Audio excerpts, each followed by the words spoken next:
I should tell you, we're sitting like this on the ground. In Jewish dance, you can start to dance even without not standing. In fact, you might even practice that. You can start to move just with your hands. And people, I've seen men sit at the table and they hear a piece of music they like and suddenly they're sitting, but they're moving. You know, guys moving. So let's listen through this tune again and just sit there wherever you are. Keep the same tempo.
That I make patterns sometimes where my right arm and my left are doing different things.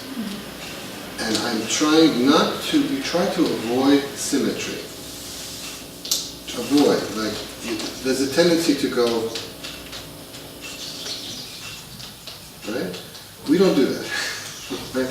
So, you might even practice moving one hand.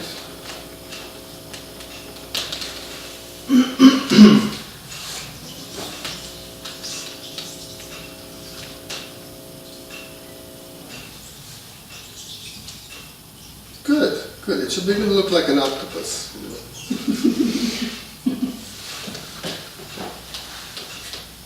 And you can put your shoulder and your right eyebrow communicating with your hand.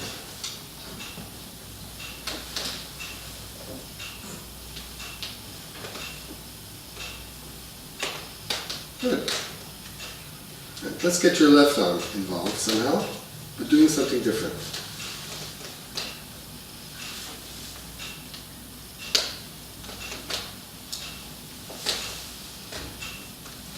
Let your left arm lead for a while.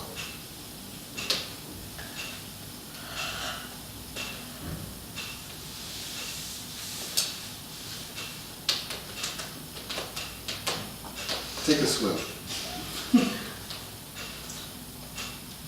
Good.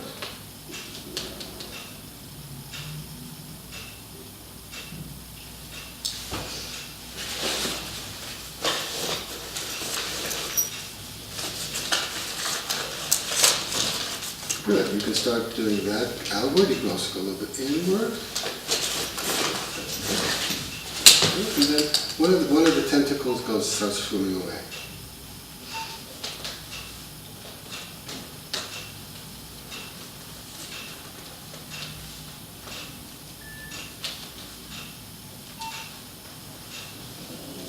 Okay, you become aware of different directions slowly.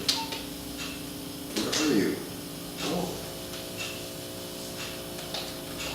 Like every place of your gaze, right, you measure where you're looking. And you change that. Sometimes you look down where you think the music, suggests that.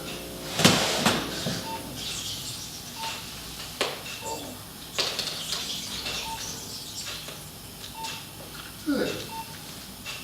I've been told by what kind of therapist? Oh.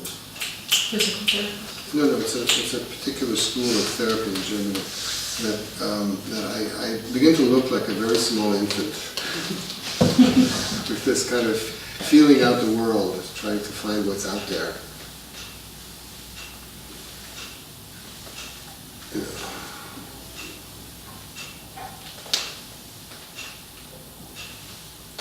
Right.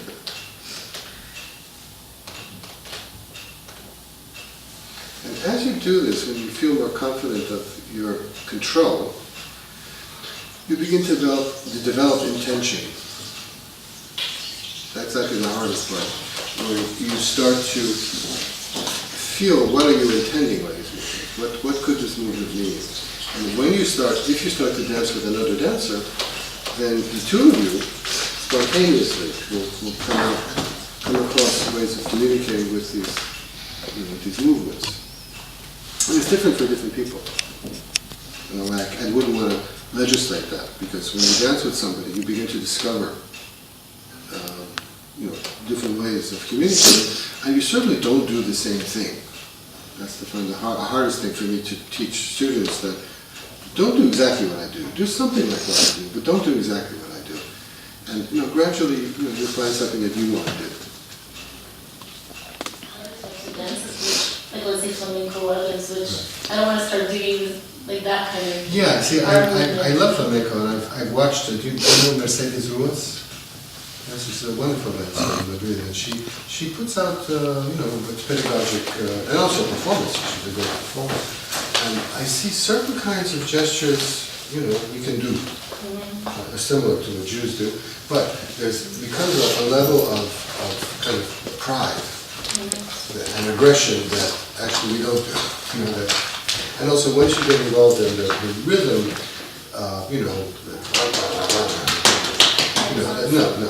but that's really from the leg. That's more the arms.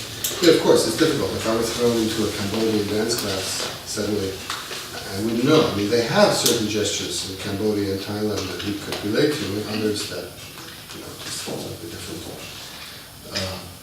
So let's stand up and try. Same tune, and generally avoid